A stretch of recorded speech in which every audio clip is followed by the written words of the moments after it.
how to enable ActiveX content again. Are you getting this message? Block content. The ActiveX content in this file is blocked.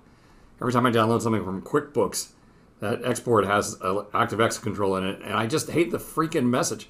I hit the X, it comes back. Alt-tab out, Alt-tab back.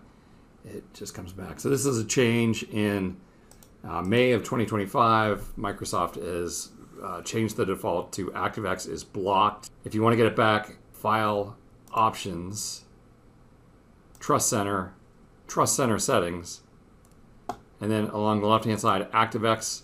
You want to come here and choose the third one, prompt me before enabling all controls with minimal restrictions. Click OK, click OK. We have to close this file and reopen to get that message to go away. Yeah, there we are. Okay, so I closed and reopened, and the message is gone. It looks like you make that change once, and you should be able to open the files again as normal. Oh, hey, I want to thank you for stopping by. We'll see you next time for another netcast from Mr. Excel.